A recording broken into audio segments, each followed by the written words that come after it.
mic stands like I do. To take on problems face to face, man to man.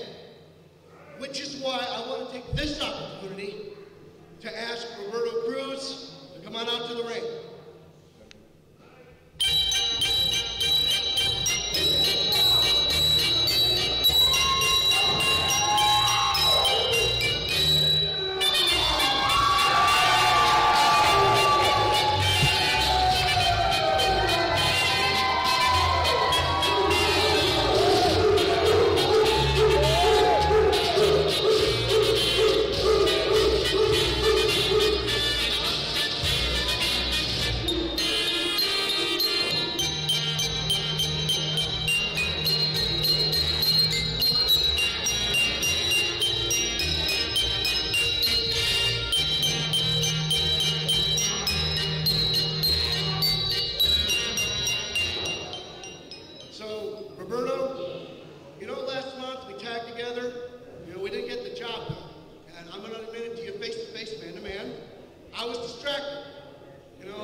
Ladies and gentlemen, welcome with a bit of a late start from commentary team to Imperial Wrestling Entertainment Battle Zone TV. I am Mr. Clint Williams. My partner on commentary this evening, Zachary Schivone. Thank you very much, Clint. A nice handshake there. And back to the nice side, maybe Roberto Cruz is? Sounds good to, well, oh, maybe not. Spoke a little bit too early, I guess. What are you doing? It looks like Roberto Cruz is going back to his, and here comes Mad Dog Jared Warren. Looks like we're having a bit of an impromptu matchup.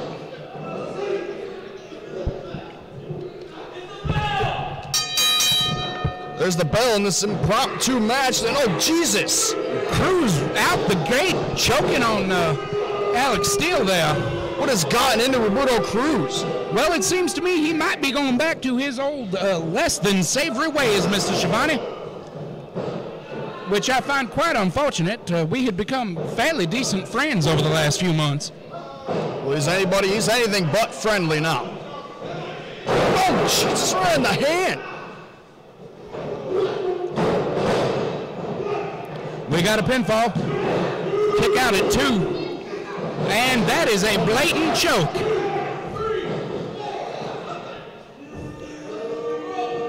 Roberto Cruz, well, I have to say, sir, that I am a mite disappointed in his behavior at the moment.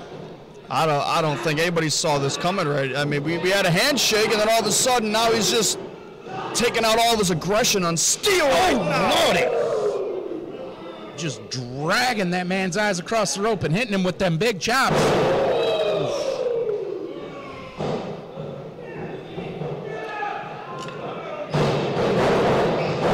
Mr. Steele finally able to get his t-shirt off.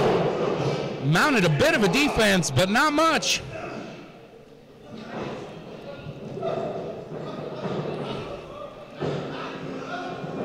Look at this. It's a big abdominal stretch, but it's possible that Cruz might be a little close to the... there he goes, grabbing that leverage.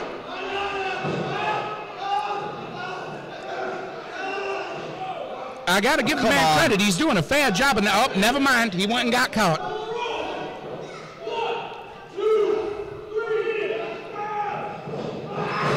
Oh, and Steele with the hip toss might be taking control of this contest. big old right hands backing Cruz into the corner. Cruz drops and rolls out of the ring, and Steele is on him like a pack of dogs on a three-legged cat. Cruz is trying to get out of here. He ain't having none of that no more. Mr. Cruz is a little dazed and confused, and a big chop from the cannonball. I do not want to be on the receiving end of one of those vicious chops, that's for sure. Absolutely not, Mr. Schivone. Oh, God almighty.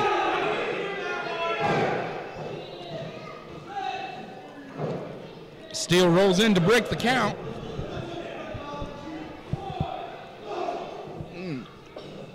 Bounces Mr. Cruz's head off of the ring post.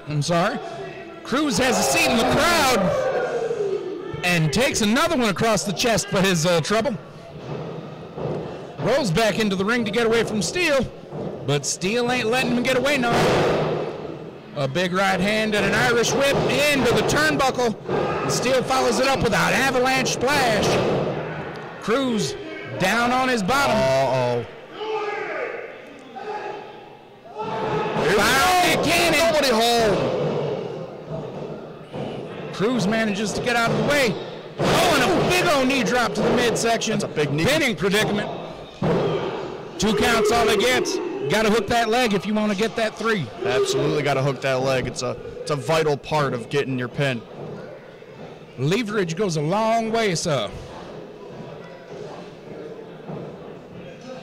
Steele struggling back to his feet. Looks like Mr. Cruz is back in control of this. Big old European uppercut, snapmare takeover. Off the ropes. Oh, Jesus. Running knee drop right to the face there. Hooks the leg, only gets Not the 2. even close. I ain't seen the crowd this angry at Roberto Cruz since, since him and Nick Baker was feuding.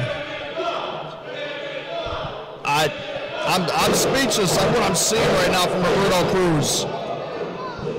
Well, Steele tried to mount a comeback. It wasn't doing no good, though.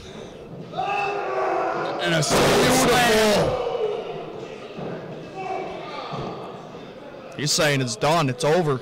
Heavens to murder. We don't see Cruz going up on the turnbuckles too terrible often. It's probably for the best. Look out. Oh! Went ahead and punched the Matic gravity speeds.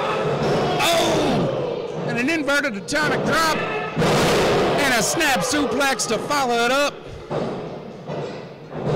And Steele, good God, with a float over slam. And here he goes. The cannonball is firing up, y'all. He may not be the biggest competitor, but he's one of the strongest. That's for sure. Oh, hold on a sec.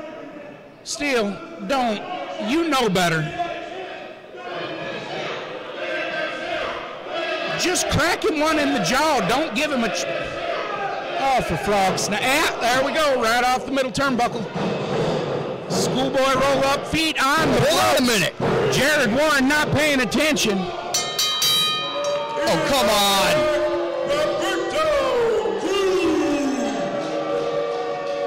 Well, aside from this being...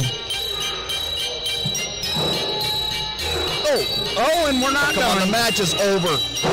Cruz, the match is over. Have a heart. This is a disgusting display. Nick Baker, thank heaven. That's not how we do things, Cruz. That's not how we do things. Nick Baker's still not technically cleared for in-ring action, at least as far as I'm aware. Alex Steele is one of our friends. We don't come out here and jump our friends. At least not alone.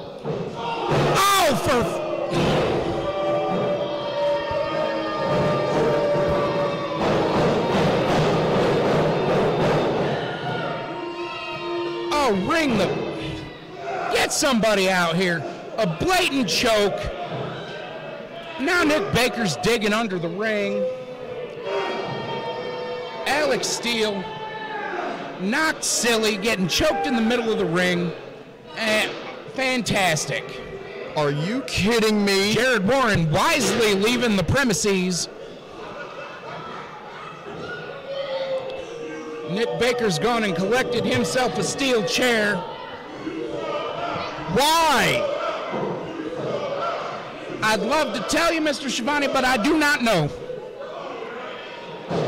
Oh, God. No, come on. Heavens to Betsy. Come on. We have Think about this. Is Nick Baker trying to do to Alex Steele what happened to him? My God! Frog snacks. No! We need to get somebody out here.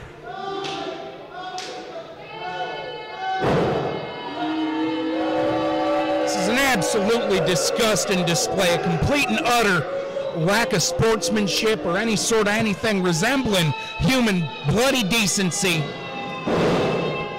I'd love to say I'm at a loss for words, but obviously I ain't.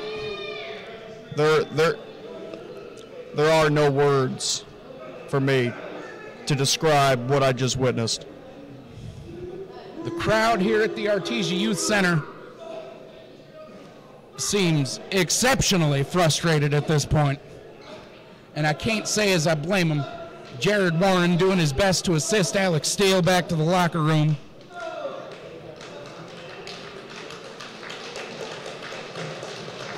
And thankfully the crowd is still behind Alex Steele. Heaven knows after the whooping he just took, he does deserve it. Well, I sure hope they figure out what's wrong with him, and I hope he got for a quick recovery, and I hope everything's all right. Ideally, we'll get some information on that before the show's over. Oh, ain't it been bad enough? This case is... No, clearly it ain't. Here comes Mike Goodman. Just to top off everything, huh? Get these goons out of here. Mike Goodman and his hired goons.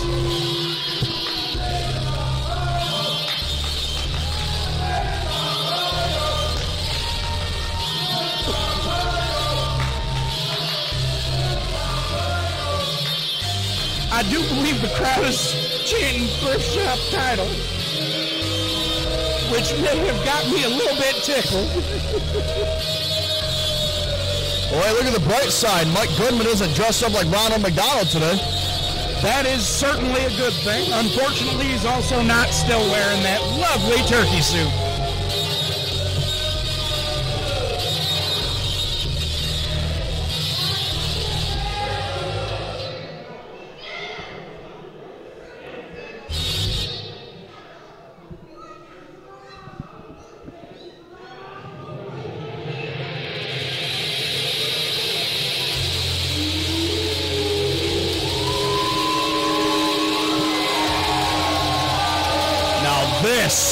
This is a champion. This is a real champion, not a paper champion like Mike Goodman. Yes, sir. The Imperial Wrestling Entertainment Gladiator champion, a dear friend of mine, the direwolf Corey Kerr. Arguably the best this company has to offer right in front of us. This is my guy, Clint. Well, he's a very dear friend of mine, so I have to say I agree with you, Mr. Schivone. Certainly a fan favorite, and certainly a difficult man to put down, and certainly a dangerous set of hands and feet.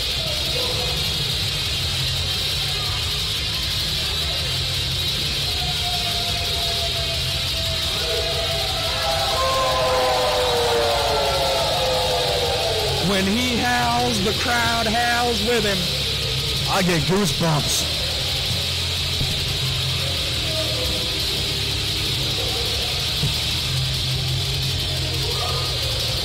I tell you what, though, I sure enough wouldn't want to be in that ring with the mighty Bojack or Corey Kerr.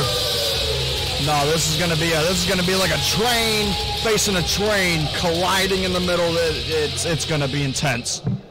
An unstoppable force and an immovable object. President Rick Green, Goodman Detective Agency has been banned from ringside. That's what I'm talking about. Why, thank you, Joe Bob. I do so love good news.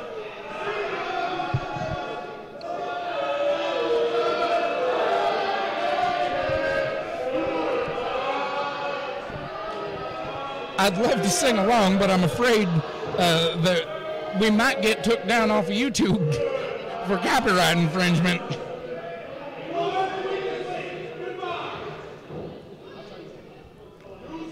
Now, arguably, referee Nate here ought to be following up and ejecting the Goodmans from ringside, given that President Green has banned them. To come and move Goodman Detective Agency from ringside. Well, Joe Bob's clever enough to call for help, so I'll give him that one.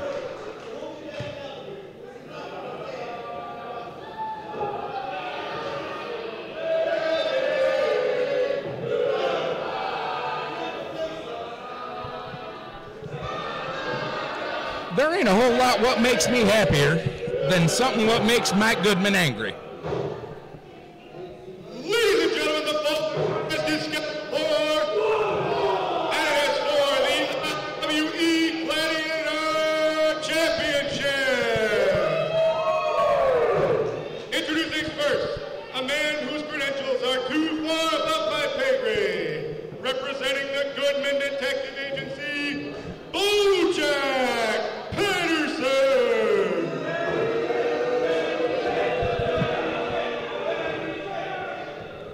And his opponent, weighing in at 300 pounds from Detroit, Michigan, the Dial. He is your IWE Gladiator Champion,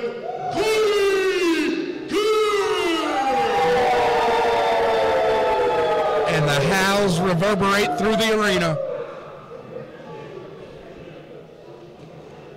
This is liable to be a slobber knocker, son.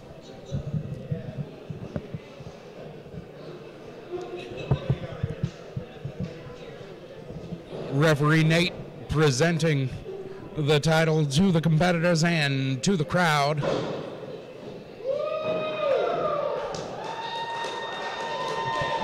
Neither man has taken either eye off each other.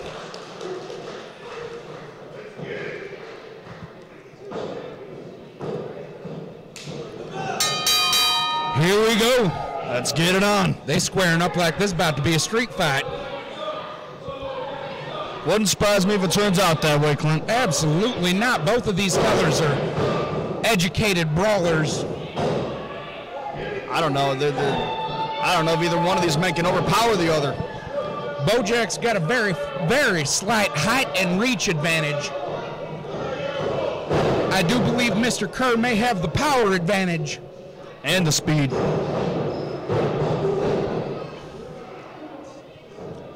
Going punch for punch, I ain't sure who'd take it, but if they start to grappling, I think Corey's going to take this one. He's got a much stronger history in submissions in general wrestling. That's why he's the champ. You right. As you can see, Bojack trying to follow up that arm wrench with an arm wrench of his own. Pops Corey to one knee, but he don't stay down long. Mr. Kerr getting that elbow in to break the leverage. And we're down into a side headlock.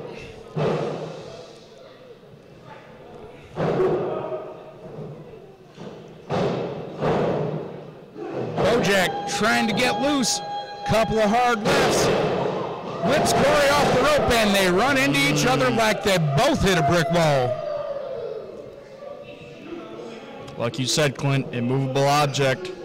And an unstoppable force. Bojack off the ropes right into a brick wall.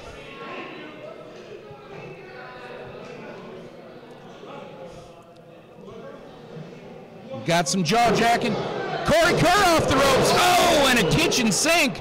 But Kerr don't even go all the way down.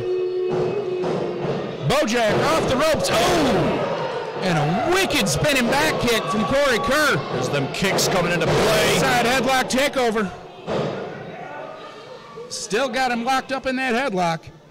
It's a submission predicament, not so much a pinning predicament. Bojack manages to roll to his stomach, but doesn't quite break the pressure from Corey's headlock. Bojack trying to get a hold of the hair, but Corey ain't got a whole lot of it. The ropes and a punch get Bojack loose of that. Good God. And I ain't sure. Oh, yeah, big ol' eye rake from the mighty Bojack. That's the closest to off his feet Corey Kerr's been without it being his choice. Woo! That was a brutal chop from Bojack. And another one, but I promise you he don't want to start a chop fight with Corey Kerr. No. Wisely avoiding the... Oh, no, there he goes, back into the chop fight. He ain't the brightest bulb. Blocks the elbow. Good God. And a big O slapping uppercut. The aggression of Bojack is unmatched. Oh. Arm wrench. Drops Corey right on his shoulder.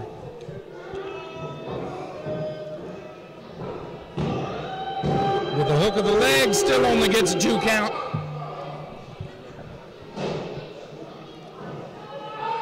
And now stomping Corey's elbow on that bottom rope. Oh! Drops all of his weight on that now injured, possibly injured arm.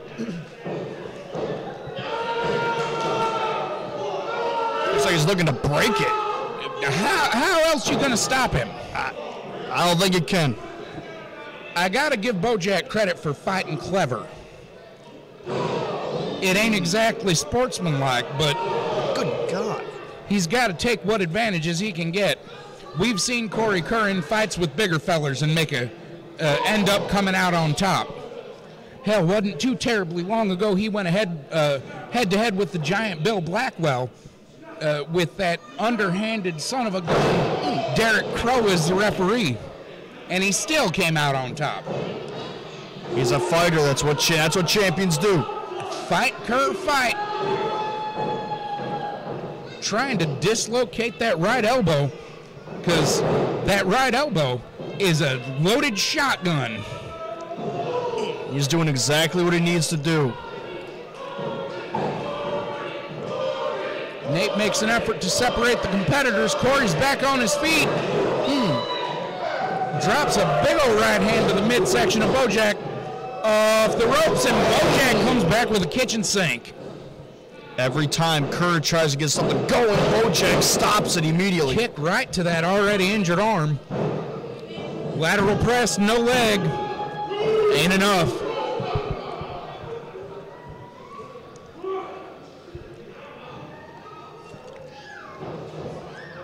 And he has now taken Corey's elbow pad, which on the one hand does make the impact of slamming his elbow into the mat there more painful, but keep in mind that when that howling elbow gets loaded up, what Corey does himself is remove that elbow pad. I don't think Bojack's done a whole lot but prep himself to get racked in the jaw. Now he's working on the other arm. I suppose you can't really fight somebody if you can't throw a punch. Hooks both legs. Nate slightly out of position. That may have kept Bojack from winning just there.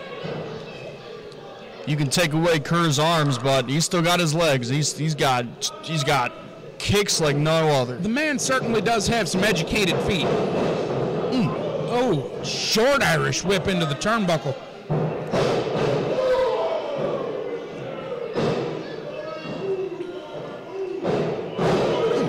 Corey comes out of the corner with a European uppercut, knocks Bojack a little silly, but not silly enough.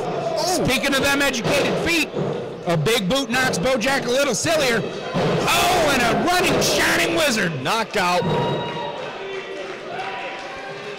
Both men down, Kerr struggling back to his feet. Bojack ain't hardly moving. He's probably knocked stupid. Crowd's getting behind Corey Kerr. Bojack dragging himself up using the top rope. And the howling elbow. That's it. That is it. Good night. And hello, it is player one, Derric Crow. What is he doing out here? Something nefarious, I am certain.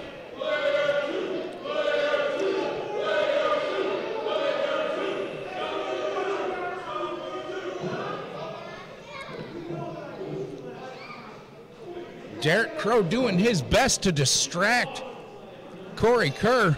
Corey just trying to get his elbow back in place. Bojack off the ropes. Corey dodges. Crow goes face first into the lap of a fan. Kerr with the roll up. 2, 3. That'll do it. Here's your winner and still the IWE Gladiator champion, Corey Kerr.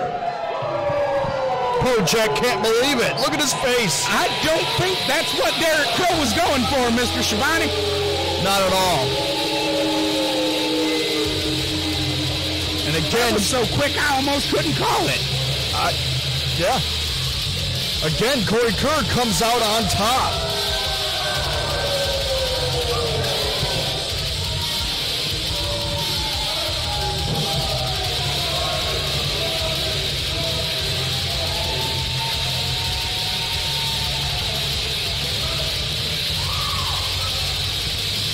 Corey Kerr retains the Gladiator Championship, and Bojack Patterson looks just a mite frustrated, and I can't say as I blame him. Granted, player one Derric Crow looks just a mite frustrated, and I can't say as I blame him.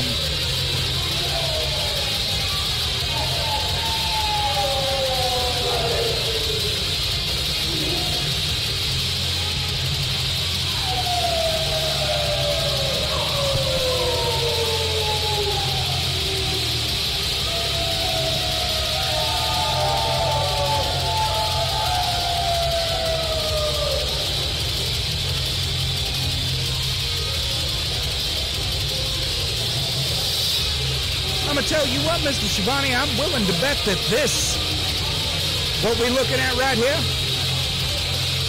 I'm willing to bet that this ain't over. It is far from, Clint.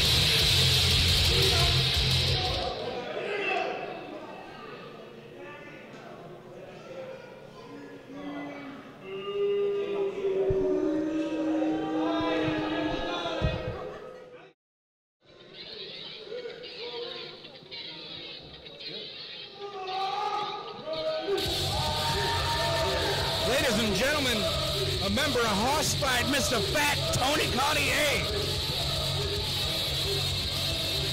As big with the fans as he is in general.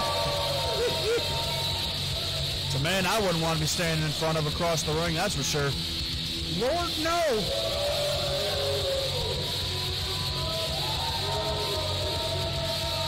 When they announce that fella is a half-ton of pure horsepower, they ain't kidding.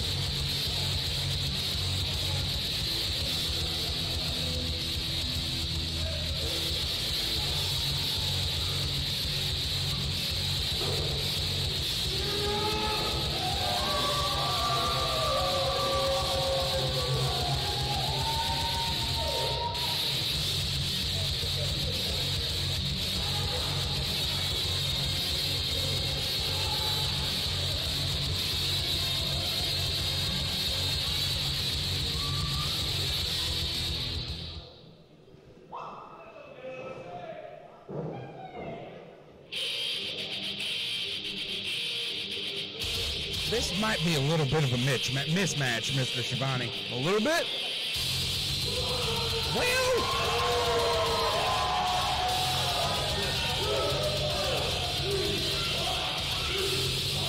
despite being incredibly tenacious and a heck of a brawler for a man his size, he's about an eighth of Fat Tony. He's going to have a mountain to climb. Quite literally. But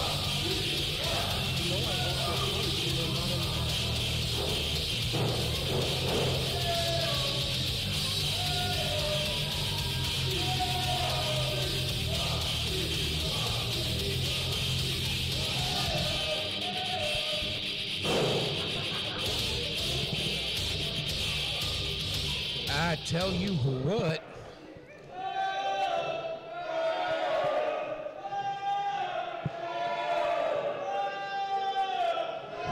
Fat Tony's looking at Tyson like a snack. Actually, Tony just looks happy to be here. So does Tyson, for that matter. Ladies and gentlemen, the following contest is scheduled for, and it is the Christmas Feast or Famine match. The loser will not be able to take place in the Dudley Dawson Memorial Battle Royal.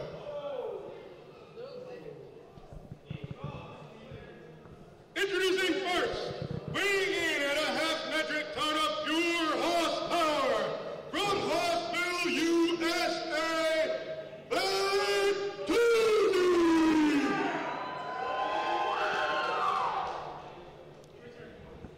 And his opponent, at a height of 10 feet, from Little Rock, Arkansas, he is one half of the IWE Tag Team Champions, Tyson!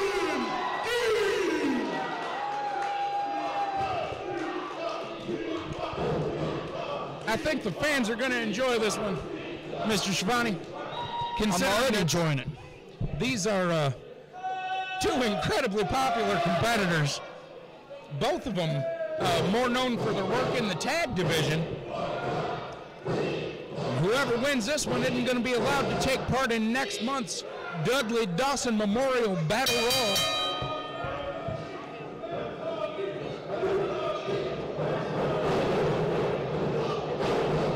Starting out hot. Tyson always starts hot. He's got to take advantage of his speed because he ain't going to win on power. Going for them legs just like he oughta. Chopping down the tree. I tell you what, for a man his size, Tyson Dean hits hard. Unfortunately, Tony's right arm outweighs Tyson by about 30 pounds. So, oh my good heaven. I think they heard that in Tuscaloosa.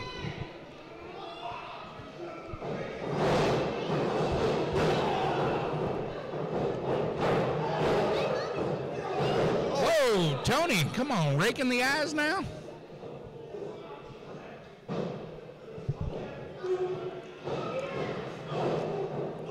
Tyson gets loose of Tony grabbing his hair, starts throwing kicks and punches and elbows and forearms and, well, yeah, you hang on to that rope, Tyson. You don't want to be in a bear hug from that feller.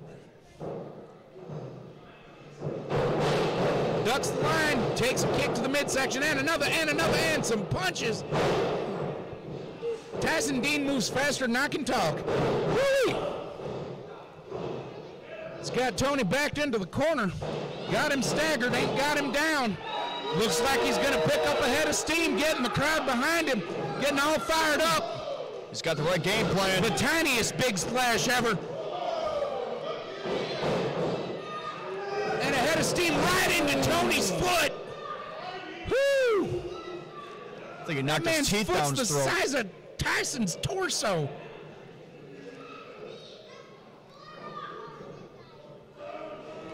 Oh, for...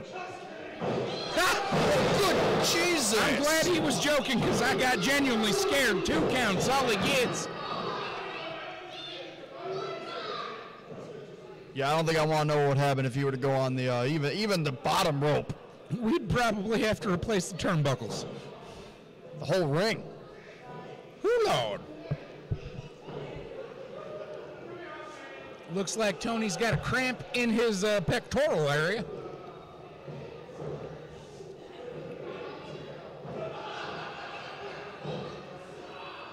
Puts Tyson on the top rope rather forcibly. This does not end well. Tyson kicks him square in the jaw, probably saving himself some pain. Off the ropes, back elbow, kick to the midsection, jawbreaker. And Tony is still on his feet. Head of steam, another tiniest big splash ever. And again.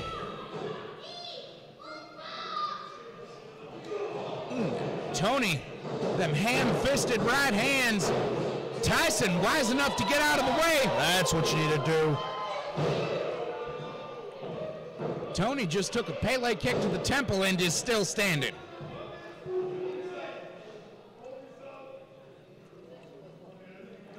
I mean, it looks like he might puke, but...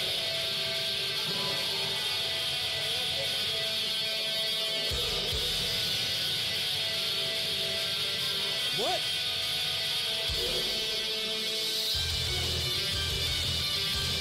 What on earth?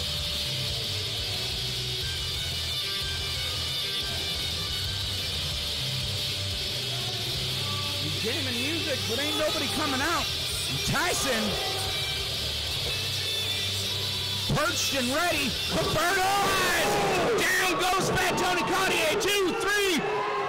A surprise victory from Tyson Dean. That distraction is costing Fat Tony the match. Fat Tony will not be entered into the Dudley Dawson Memorial Battle Royal, but Tyson Dean most certainly will. Fat Tony's not going to be happy about that one.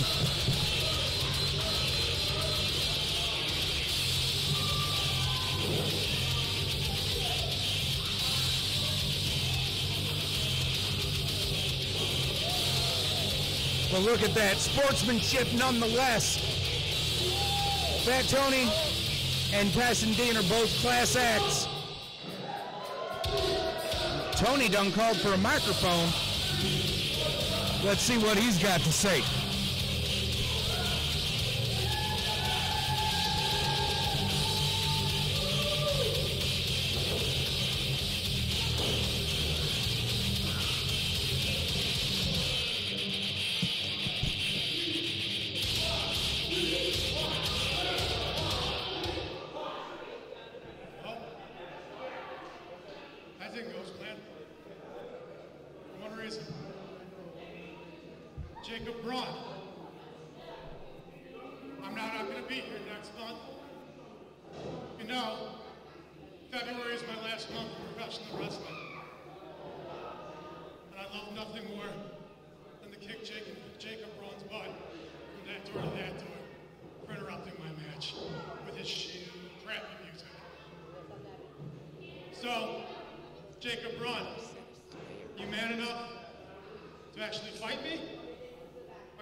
Strong words from Fat Tony Caurdiea calling out Mr. 500 Evil Dirty Jacob Braun. Ladies and gentlemen, we will be back with some more action.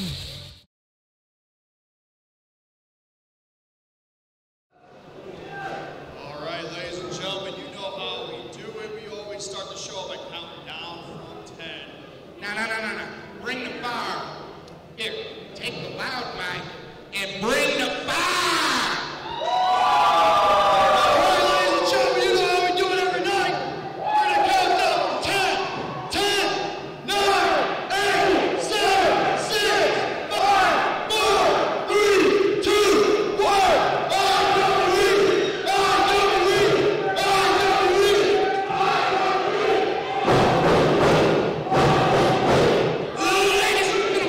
Second half of Imperial Wrestling Entertainment Battles on TV. Twas the fight before Christmas. Let's get it on. It's hot in here. Ready, player one. Ladies and gentlemen, welcome back to Imperial Wrestling Entertainment Battles on TV. Twas the fight before Christmas. Here comes none other than the nefarious Player One Derric Cruz. Again, unfortunately. I wonder if he's recuperated from that vicious blow he took earlier tonight. Lord, I hope not.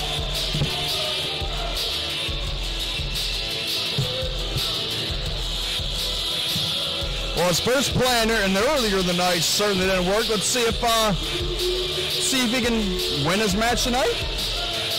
We're about to find out, I suppose. Heaven knows that the fans ain't happy to see him. Are they ever? Well, they were before he turned into a jerk.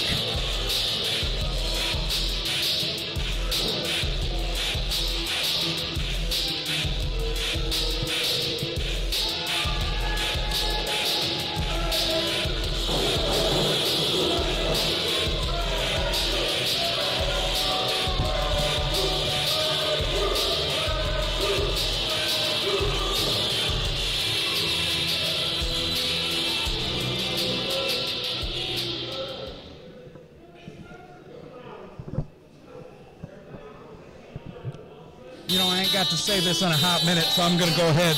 And his opponent. Ooh-wee.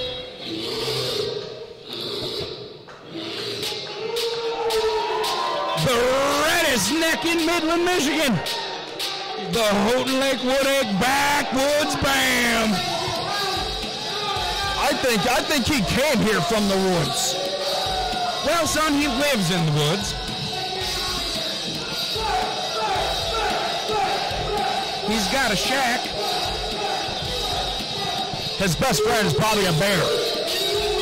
I am not, in fact, a bear. Thank you very much. I'm fairly hairy, but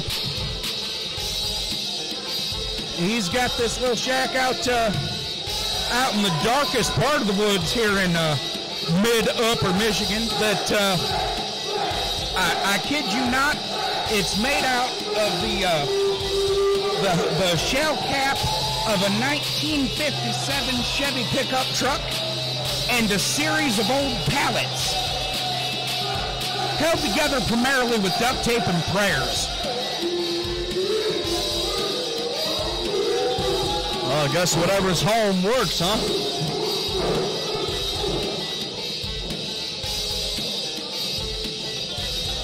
Crow just seems like he just don't care at all. I'm sure he don't.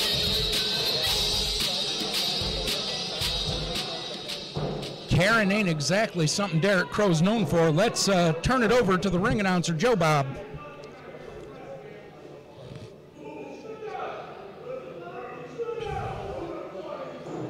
Ladies and gentlemen, the following contest is scheduled for introducing first from the upside down, player one, Derric Crow. Derric Crow going straight for it, and Bam ain't backing down. I would not want to have to stand between these two gentlemen.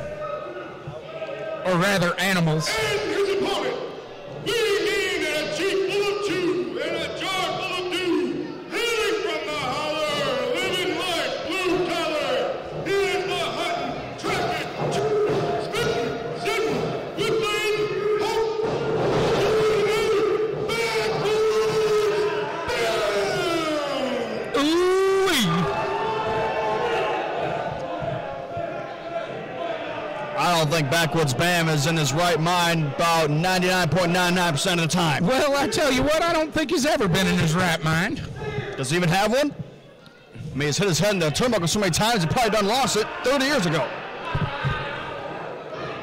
Well, I don't think he's quite 30 years old. So, To be honest, I don't know how old he is. I wasn't saying you were wrong. I was just pointing out how interesting that statement might be.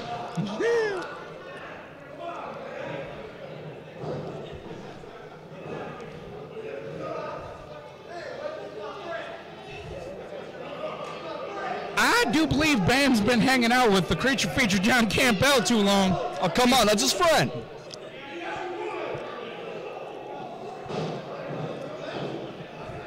Saying that Board's his friend. I wonder if his name's Plank.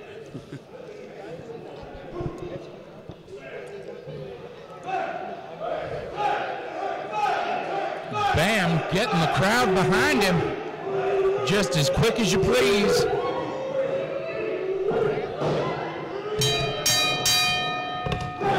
There goes the bell, and Bam assaults the turnbuckle, and Derric Crow's face.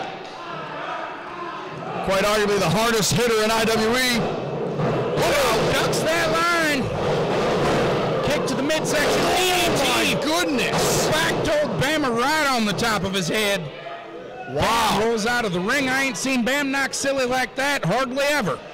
This match is already going to the outside, and it just started 10 seconds ago. And a snap kick and two snap kicks to the midsection. Look out. Slams Bam into that ring post.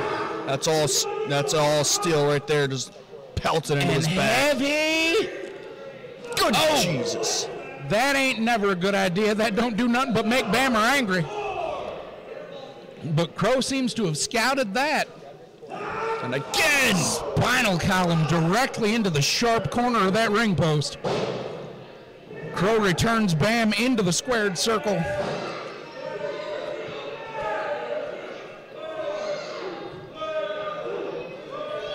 Crow might be grandstanding a little bit too much. Yup. Ran face first into Bam's face. Bam cocks the gun. Big old right hand shot.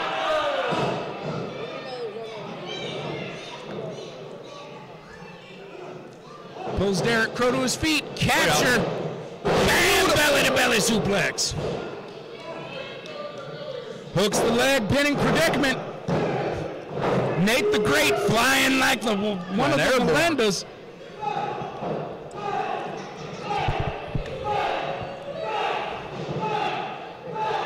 Did you ever wonder what it would look like if a caveman was playing drums?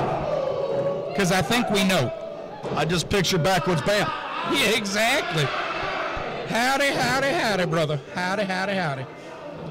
Derric Crow still ain't figured out you don't want to hit Bam in the head. Oh, speaking of hitting Bam in the head. Diving European uppercut, hook of the leg, 2. Ain't enough.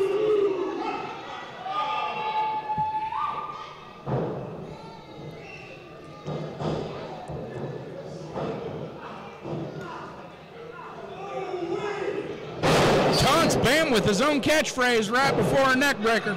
That's the mind games. If there's one thing I can say about Claire Crow, it's that he's exceptional at unsettling his opponents with mind games. You might call him a mental hitman.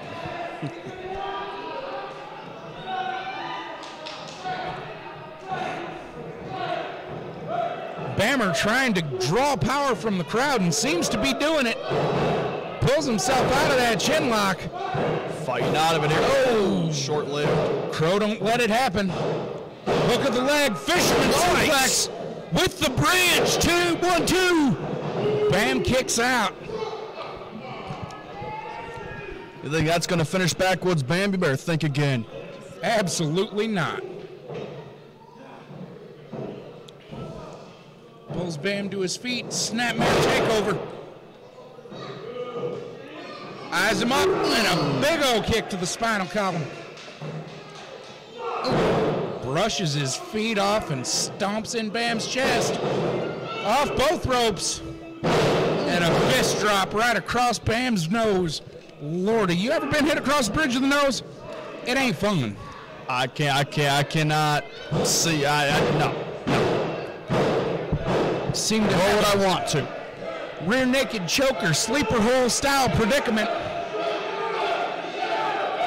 Crow has really got control of this match. Drawing power from the crowd, backs Crow into the corner. Manages to break the hold. Irish whip to the far turnbuckle, follows it up by taking a big old right hand to the face. Crow up on the second turnbuckle. Diving European uppercut puts Bam on his back. He's got some clubbing European uppercuts. 2, not enough.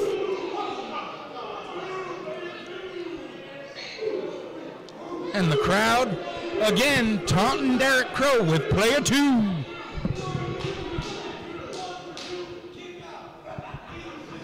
Crow unwisely arguing with Nate, whose entire job is to decide what the count was.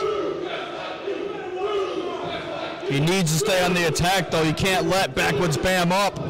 Do not let Bam and don't hit his head into stuff. It just makes him angry. They never learn, Clint. They never learn. Absolutely not. Yeah, follow it up with the same thing. It's like throwing the pistol at Superman after the bullet bounces off. It's a waste of time and effort. Dude, he does it himself. Uh-oh. Looks like we about to get rowdy.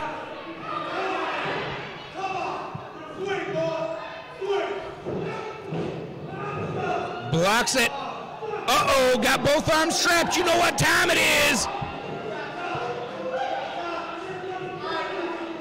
Oh,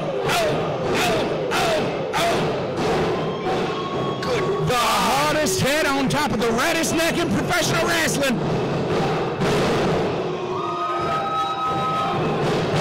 Headbutt after headbutt. Slinging them headbutts. Derric Crow looks a mite flustered. Doink! I think I saw a tooth fly. You certainly may have. Unfortunately, it might have been Bammer's. And a running headbutt. Crow down to his knees, dazed, confused, knocked silly. Birdie gonna fly. Diving headbutt takes Crow clean off his feet. Bammer just barely there enough to hook the leg. Crow kicks out at 2. It takes a little bit more than that to put down player 1. I don't think player 1 knows what just hit him. 1 second he's on top, the next second he's getting headbutt 100 times. Bam, don't argue with Nate. We all know you forgot the 3rd grade earlier. Ducks the right hand, traps him, elbows. Bammer trying to get out of it. Bam off the ropes. There's that big old clothesline. Folded in half. This has got to be it. Hooks the leg. 2. Oh! Instinct. That was just instinct. Raw instinct. Derric Crow kicked out at like 2 17/18. Or, if you prefer the metric system, 2.999 with a bar over it. For y'all math nerds out there. Look out. No dice again. Looks like Crow was trying to set up. Oh! There's Crow's modified kata hajime that I believe he calls the Red Ring of Death. And Lordy Lou, here he is. Hold on a minute.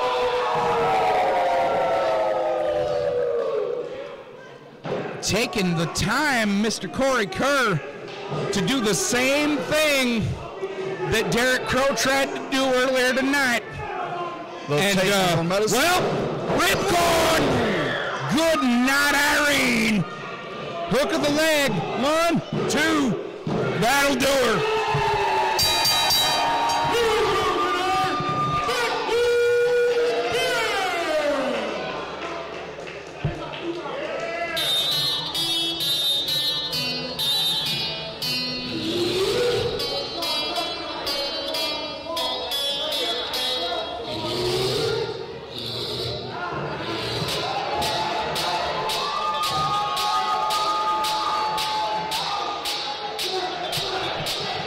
Derric Crow, he got double whammy tonight. Nothing he tried to do tonight worked out for him. Son, I tell you, there's only one way to celebrate a victory like that. With a nice cold drink. Howdy, brother.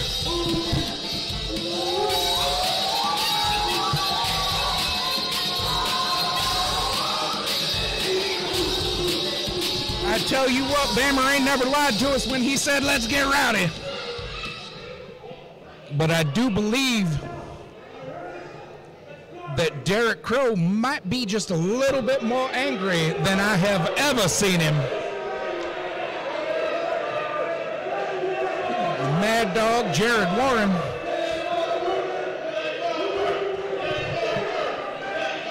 Crowd letting them hear it. I can't tell if they were chanting game over or Dinkelberg. Well, I do suppose we moving right along, Hal. This case is closed. And unfortunately, for the second time this evening, we have to see the ugliest face in professional wrestling. Oh, look. He brought out Mr. Ronald McDonald. I do believe that means he might actually grow the cojones to get in the ring this time, Mr. Schivone. I wouldn't put any money on it or consider holding my breath, because quite frankly, I ain't trying to die tonight or lose any money on a bad bet.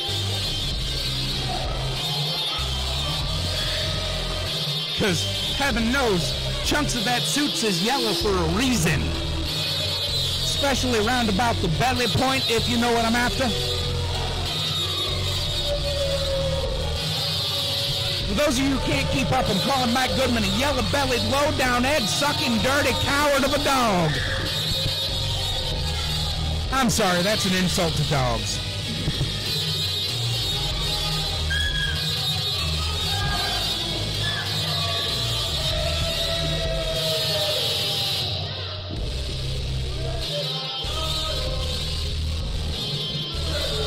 I get disgusted when I see these men in the ring. Well, he certainly does make me sick at my stomach.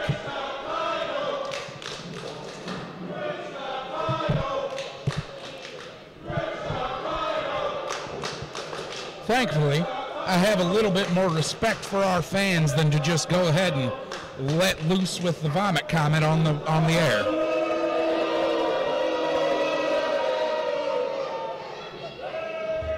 Well, maybe we'll get real lucky and he won't say nothing. That'd be nice.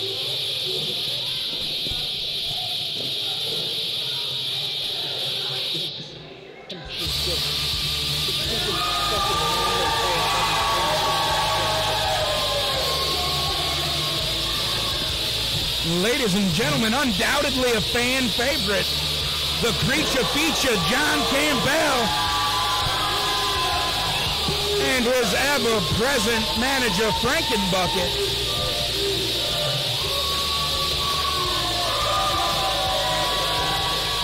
He's definitely one of my favorites. Hey, bring some candy over here. I want some. Sometimes we get lucky and candy ends up over here. I'm afraid I can't offer you nothing but cough drops. What with, spending all this time talking at full volume and real fast. See, I told you. Oh, And our live show producer was the one who caught the candy cane.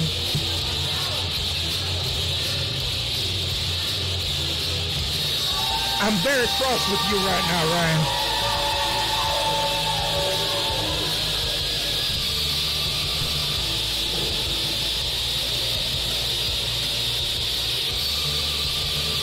The one time candy comes flying our way. I don't have that kind of luck.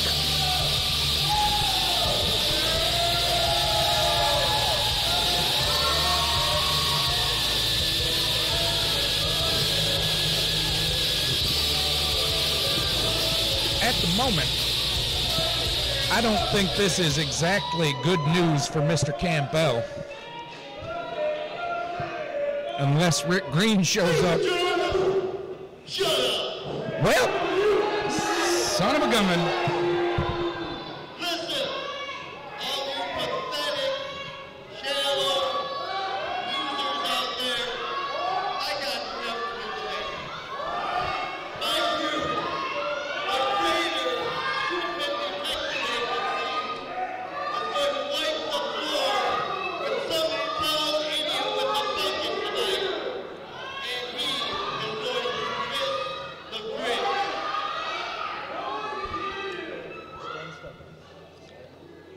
As I was saying, ladies and gentlemen, the following contest is scheduled for. It is your Kiss the Grinch match. Introducing first, a group whose credentials are too far above my pay grade. Mike Goodman, Bojack Patterson, and Big Chuck Hammer, the Goodman Detective Agency.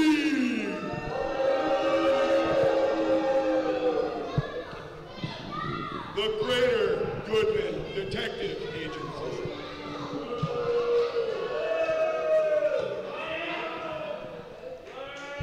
And their opponent, weighing in at 235 pounds.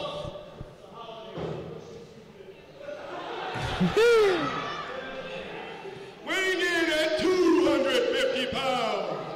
From Ash Acres, Michigan, accompanied to the ring by Frankenbucket. He is the creature feature, John Campbell. For as much as I love John Campbell, for as much as the crowd loves John Campbell, I believe that it is entirely possible that Frankenbucket is the more popular talent That's all talent right there. Look at that.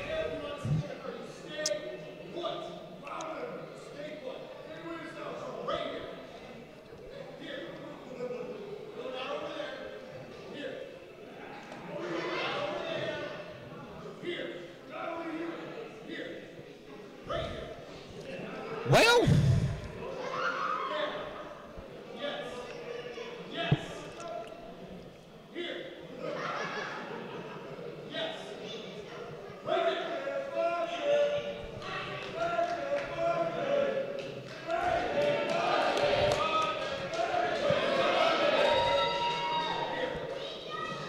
Frank and Bucket don't usually argue.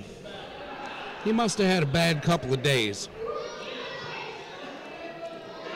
He's probably running low on candy.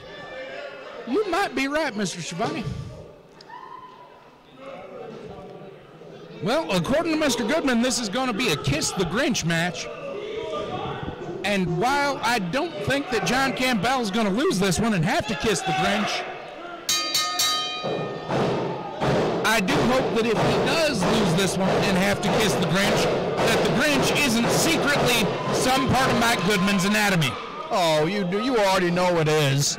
I mean, come on.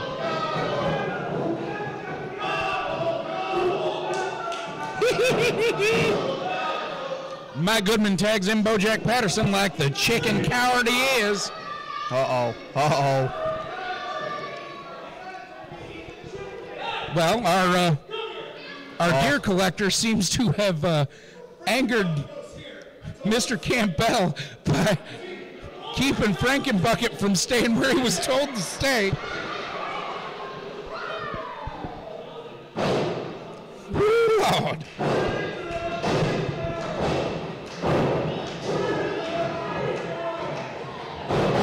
And we got a collar and elbow tie up. Creature feature rolls around into a schoolboy. Now he's just showing off. I can usually talk pretty fast, but he is moving quicker than I can keep up with. Arm wrench. He's in the ring with mighty Bojack. He's got to move quick. Spins it around into a headlock. Side headlock takeover. Got Bojack's head cinched in real good. Looks like Bojack's trying to grab the beard, maybe. Bojack just powering to his feet. Now, the creature feature does have an advantage here, given that Bojack has already been in a fight tonight. And Lordy Lou, it was a fight. It was a straight-up street fight. Irish whip reversed. Bojack hits the turnbuckle chest first. Oh, boy. Oh, boy. Captured. Looks like he was going for a booplex. Breaks loose and tags in the big old bad man, Chuck Hammer. This is an ancient rivalry. A lot of history here. Chuck Hammer put John Campbell on the shelf.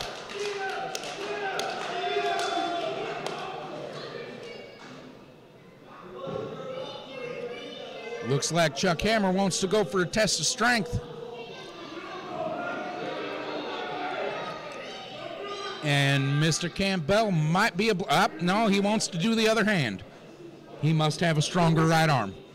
Maybe he's got a stronger left arm.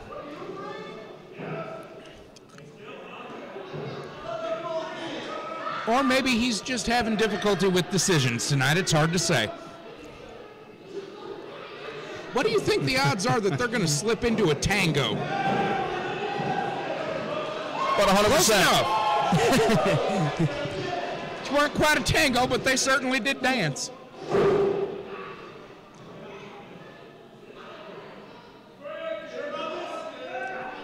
Pausing for a conversation with his manager.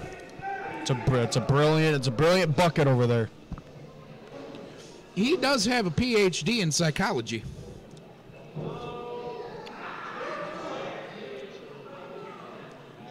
Calling for that test of strength. Got them fingers all intertwined. The second set of hands.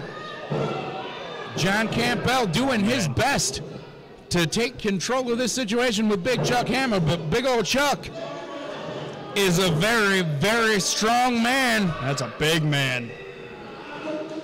John bent so far backwards, the top of his head is on the mat. Manages to push himself back up. Now Chuck's struggling. Oh, John kicks him in the wrist. Wrenches that arm. Irish whip. Oh, and a kitchen sink. Immediately into an Irish whip and another kitchen sink.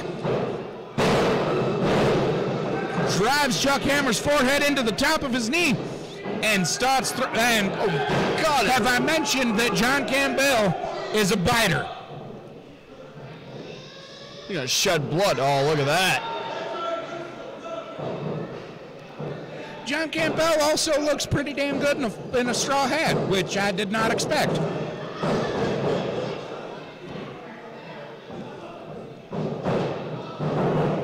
And a reversal. John hits the turnbuckle hard and takes a big ol' avalanche. I have felt the pain of that impact, and I do not envy John Campbell. That's certainly something I don't want to feel. John's had the wind crushed out of him, had his head knocked on the mat. Mike Goodman crawls into the ring like the snake he is.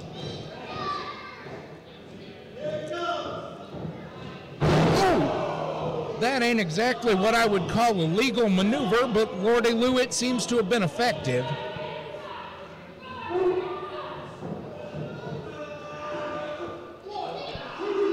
Our perspective ain't great, but that certainly looked like a choke on the middle rope. Mike Goodman will do anything. We will do anything to get what he wants. Driving that shoulder into the midsection of the creature feature. Boy, ooh! Rolls through on the crossbody, hooks the leg, gets only a 2.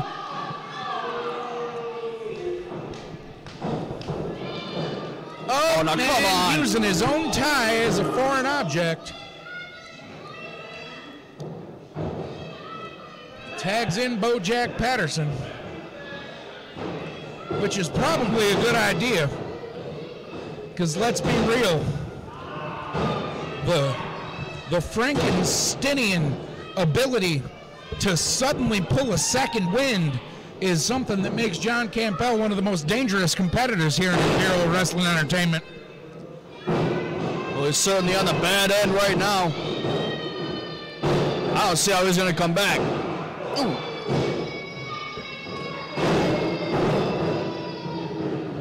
Bojack hooks the leg. 2. No, that ain't going to do it. I'm not sure how much of John... and that is a despicable, blatant choke. These guys are a joke. I don't know about a joke, but they certainly are... well, a series of words that I can't say on TV. Tags in Big Chuck Hammer.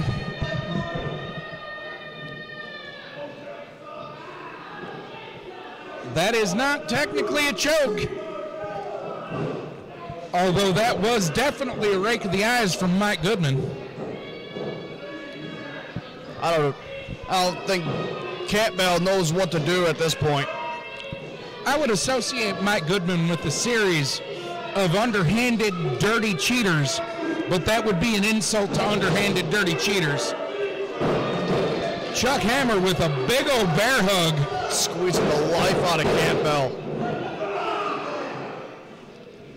Putting a great deal of pressure on the lower to mid back area there. Oh, he might be out. That is absolutely enough to knock a man unconscious. That's 1. Arm drops for the 2nd time. Not a 3rd. Uh-oh. That Frankensteinian ability to pull a 2nd win right there. The man is a monster. Quite literally. Manages to break out of the bear hug with a series of elbows. Ducks the fist. Oh my goodness. Manages a German booplex on a man at least twice his size. Incredible power from the creature feature John Campbell. That's likely to take the whole ring down. But I suppose when you've been expertly stitched together from a series of absurdly powerful corpses by a green plastic bucket, it gives you some kind of supernatural abilities.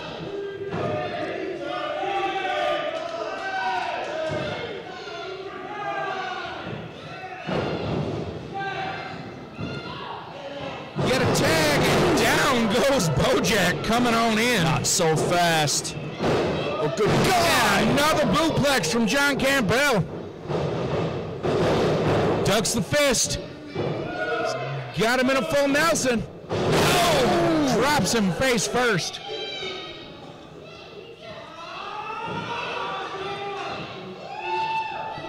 It's got to get the cover. Here it is. Manages to hook the leg. Oh, no, hold up. Goodman knocks the ever-loving garbage out of Jared Warren and John Campbell. And here comes executive producer Craig Stossel and Dirty Dan Tanner.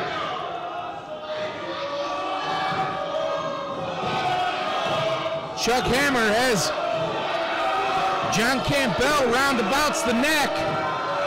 Goodman rolls Jared out the way and looks like he's trying to kick him out the ring. Oh, what a brutal choke slam. What just happened? Pin and a fast count. Can't say as I'm surprised.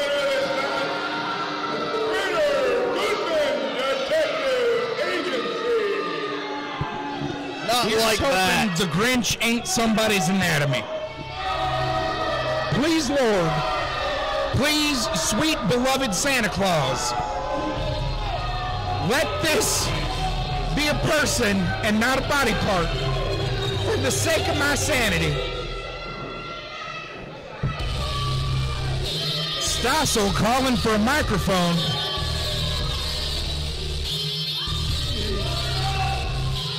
You are seeing the dawning of a new age. You are looking Dan Tanner. the Greater Goodman Detective Agency. And apparently,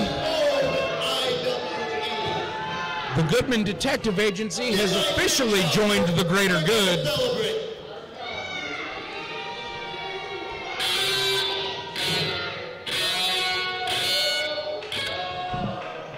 What? This is some serious, oh my Lord. What is that? Oh, my ears are bleeding. What? Oh, thank heaven it's a person. I would imagine it was just in the back.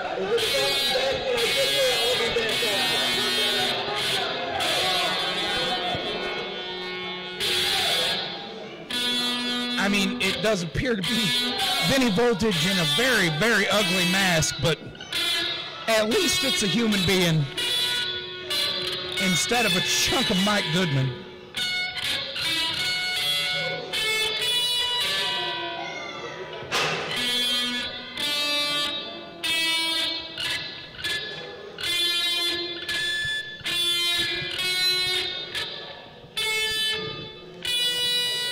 Can't even hear anymore.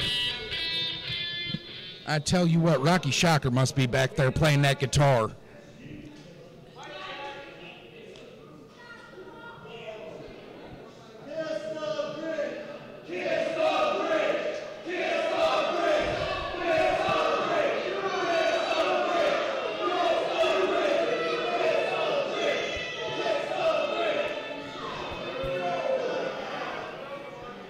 You idiots would shut the hell up for a second. Strong words.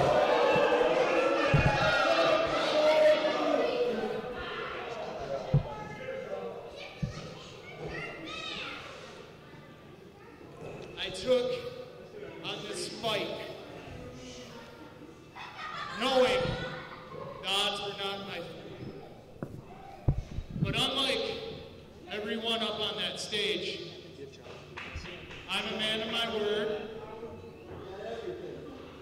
and I'm gonna kiss the Grinch. Again, at least it's a person. But What? I'm the special creature feature wing. Huh? That don't sound good for nobody.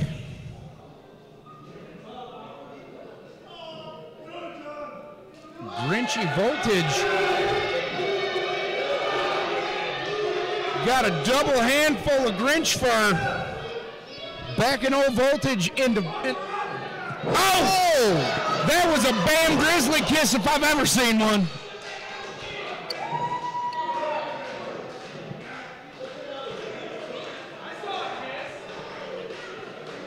Their faces touched, so I guess it counts.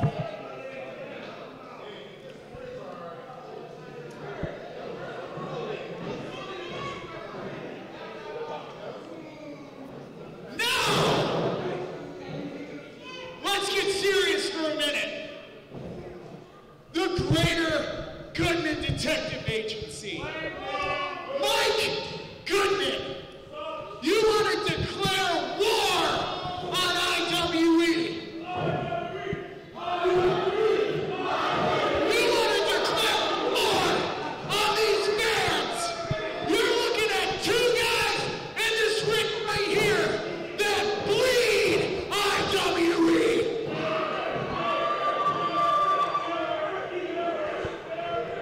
This guy right here, for over a year, has put up with nothing but nonsense from Mike Goodman. This guy has put up with harassment. This guy has put up with belittling.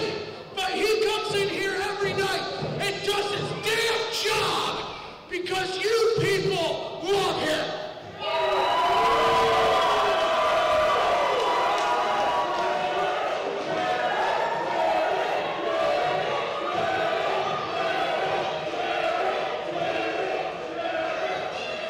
So, Jared, the floor is yours, my friend. What's on your mind? Why don't we get Rick Green out here right now? Ladies and gentlemen, the Imperial Wrestling Entertainment President, Rick Green.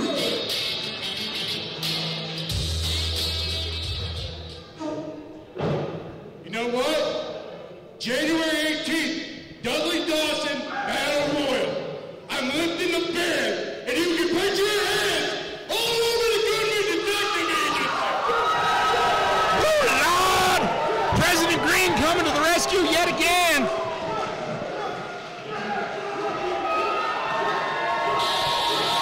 Did I just hear what I think I just heard, Clint? Mad Dog Jared Warren is about to get a handful of whatever Mike Goodman's goodies are. And I don't think it's going to be a good time for Mr. Goodman. And I do have a feeling that the creature feature John Campbell and Frankenbucket might be in his corner.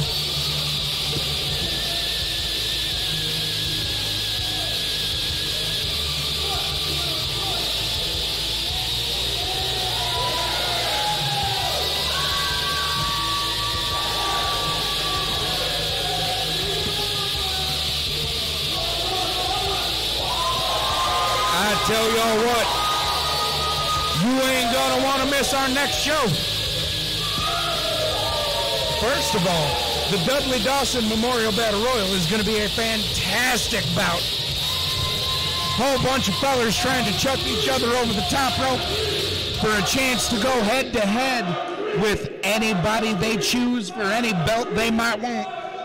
Not to mention the fact that Mike Goodman might just get his comeuppance.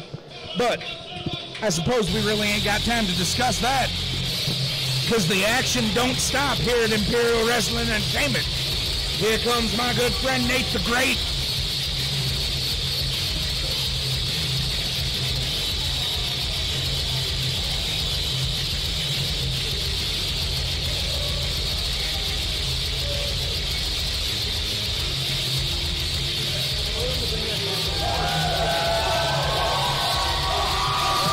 Benjamin Brody.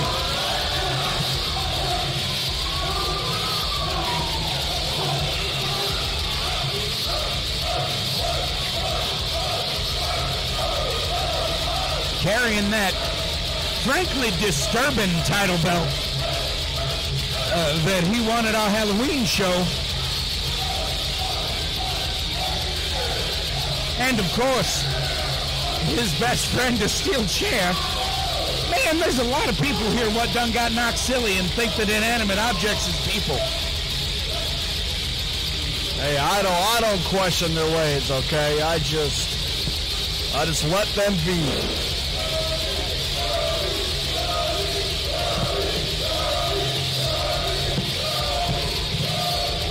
But if there was ever going to be a fight, this is going to be a fight. Yes, sir.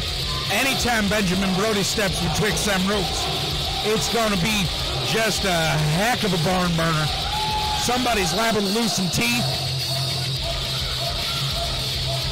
or some hair, or a finger.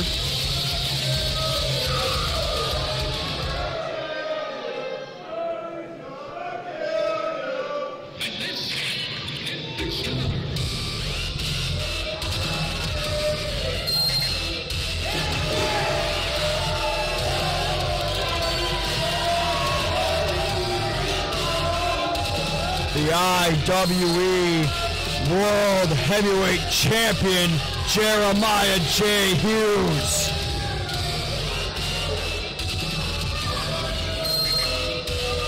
You know, I noticed something. Rather, I just thought of something. An archduke is the masculine word, but a duchess is the feminine word. And they also call it a duchy, not a dookie. But that don't make a whole lot of sense if it's a duchess and a duke. So, does that mean that as the Archduke, Jeremiah J. Hughes rules over a dookie? That's a good point. For those of you what can't keep up with my witticisms, I said he's the ruler of poo. Although that is a fantastic skull mask. I mean, I can't deny that. And I mean, the coat's pretty stylish as well. I never have been able to pull off a tailcoat. The contest is scheduled for. If Benjamin Brody loses, he must enter next month Dudley Dawson Memorial Battle Royal first. However, if he wins, he earns the right to enter the Battle Royal last. Not quite a title shot, but just as likely to lead to one if he wins. Very true. 225 pounds from Santa Fe, New Mexico. He has the deadliest lariat in the game, Benjamin Brody.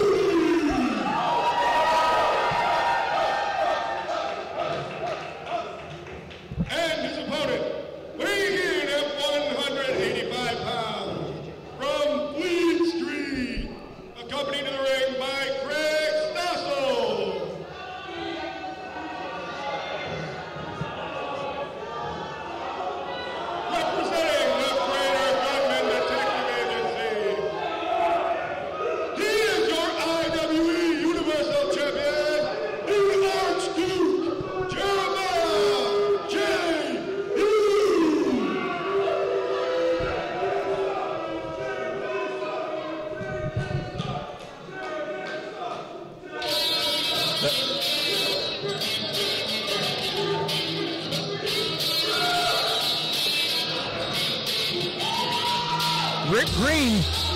apparently saving the day again.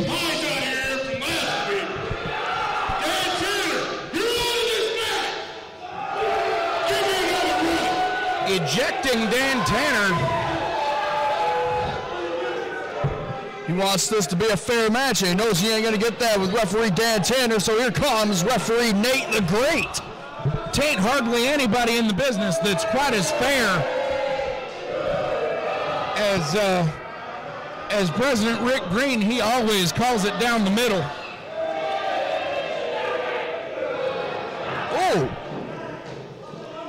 The disrespect by the Archduke.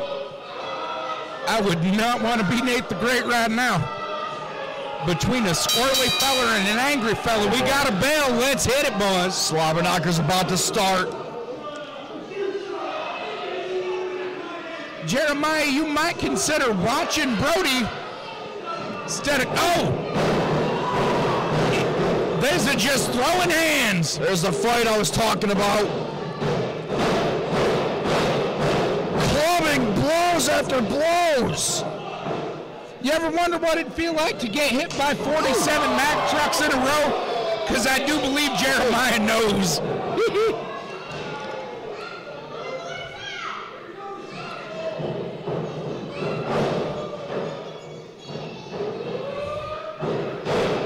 Bell only rang about 30 seconds ago, and Jeremiah's not silly. Oh my God! A leap and leg lariat. 2 and a kick out. That ain't enough to put down Brody. It was pretty darn close. The crowd aggressively taunting executive producer Craig Stossel. I can't say that I am not amused. Whoa, catches Brody's foot. And I think Nate may have took one in the beanbag.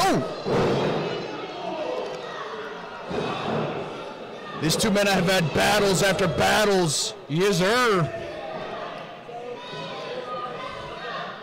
Jeremiah J. Hughes now in control of this bout. Good God! Drops Brody face first on that top turnbuckle. Oh, heavens to Murgatroyd. I think Nate might puke. He's definitely out of it. He needs to recuperate and call this match. He took a shot square on the mommy-daddy button. What do you want from him, Mr. Schivone? Hey, I just want a clean match, okay?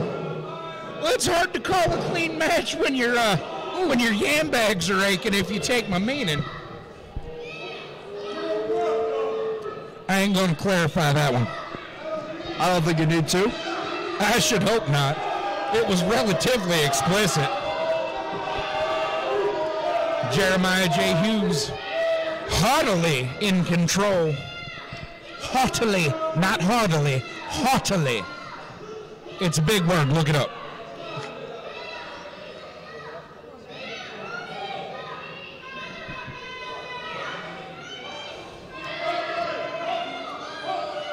Chucks Brody face first into the ring apron.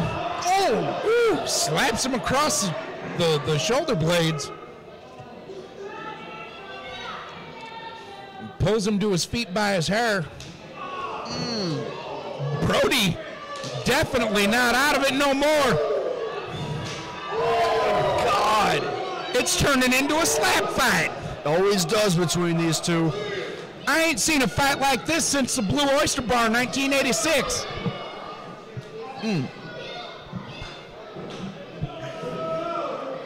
Looks like he's going, with the reversal. God. Brody may have just saved the top of his head from getting caved in. And possibly done some major favors for Jeremiah J. Hughes' chiropractor. Hughes pinches the leg and spikes Brody head first on that apron, which I don't think we need to remind you is the hardest part of that ring. Considering we say it like 3 times a show, every show, y'all ought to know by now. Brody is out. I think he's out for the rest of the month. He's done. Hughes ain't hardly moving good either. If one of them don't get okay, Hughes manages to break the count, although I'm not sure he needs to, because Nate still seems to be having some residual pain. Brody's seeing stars. Oh, now come on. Oh! I have never seen the ring apron used as a weapon. That's innovative.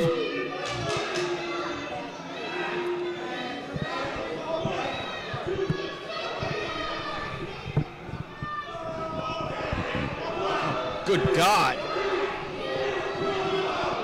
The Archduke is, he's getting creative, isn't he? That's why he's the champ. He's, you might say he's fighting outside the box.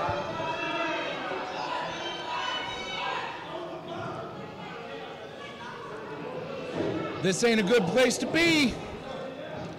Now it's an even worse place to be. What on? Springboard! Oh my God! Are you kidding me? I am not sure how Benjamin Brody managed to kick out of that. I don't even think he knows how he kicked out of that. I don't think he knows his name.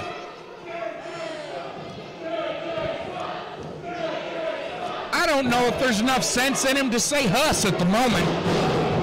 There's enough sense in him to try and... Woo-wee, Nate!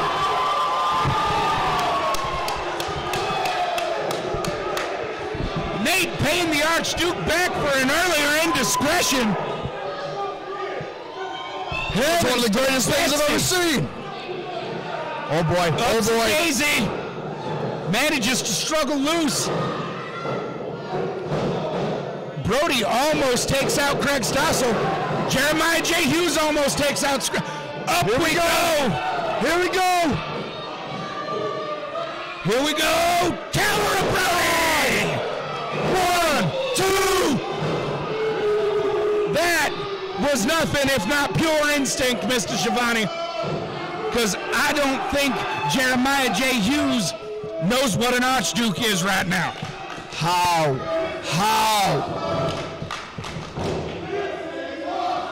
He just got hit right in the niblets. Knocked his own, his manager, I guess you can call him, associate. Stossel likely threatening to fire Nate. Nate distracted, gets out of the way at the last second. Had a steam off the ropes, that back elbow takes down Jeremiah, and an elbow drop. Brody handily in control at this point. He's going crazy at the moment. He's always crazy. You're right. Thrusts himself up to the middle rope. Diving elbow. Jeremiah sentient enough to register pain. Looks like Brody's calling for another, although he might do better to capitalize.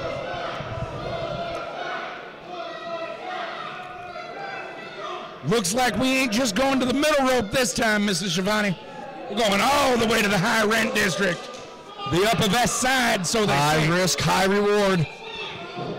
Oh, hold on. Oh! Super kick out of nowhere. Brody is still perched on the top turnbuckle. Hughes. Nothing ever goes good when they're up there. This is bad news for the Bears. Oh my I'm not God, sure which of them's a bear. My God! Oh my God! I don't even know what to call that. That was a Spanish fly from the top rope. Thank you, Mr. Schivone. Unbelievable. The crowd here at the Artesia Youth Center going absolutely insane. Both men completely unconscious.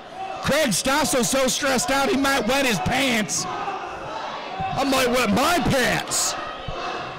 Well, as long as you don't wet mine, we're okay. Both men stirring. Jeremiah not even moving. On his feet, but not quite standing. Brody on his feet. Ooh. And we're back to a slugfest. Lord knows that's where it goes with these fellas. The never give up attitude from both men. Ducks a huge right hand, ripcord, ducks the clothesline. Schoolboy roll up, leverage on the ropes. Nate, no, not like that. That was the 3 count. Here's your winner, Jeremiah J. Hughes. Oh, Benjamin Brody ain't happy about that, and I don't blame him one bit. Nate's had a bad enough night, Brody. Don't take it out on him. Nate, run. Lordy, Nate, run.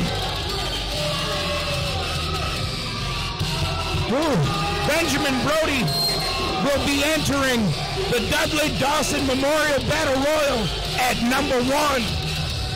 But if anybody can make it all the way to the end, it's the man who just called for a microphone. Let's see what he's got to say.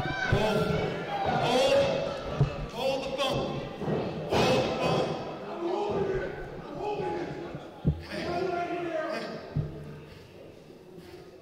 You might have won.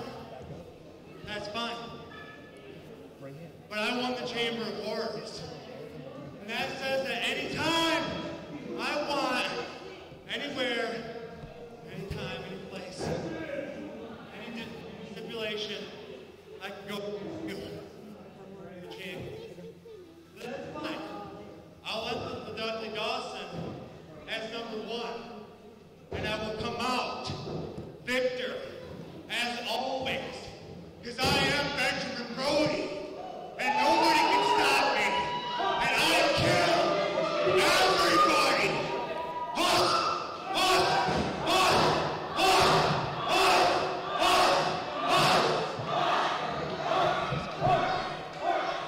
Ladies and gentlemen, strong words from Benjamin Brody. As I said before he said it, if anybody can go from number 1 all the way to winner,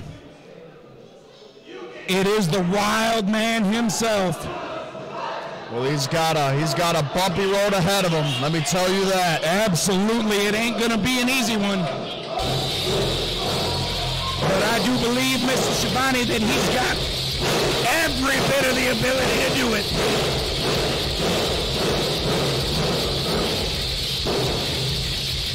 Ladies and gentlemen at home, thank you so much for joining us here at the Artesia Youth Center for Imperial Wrestling Entertainment Battle Zone TV's Twas the Fight Before Christmas. Woo, Lord, I hope you've had as good a time as we have. I am, as always, your inimitable host, Mr. Clint Williams, and my commentary partner, Zachary Schivone. Thank you all for tuning in, and we will see you in January.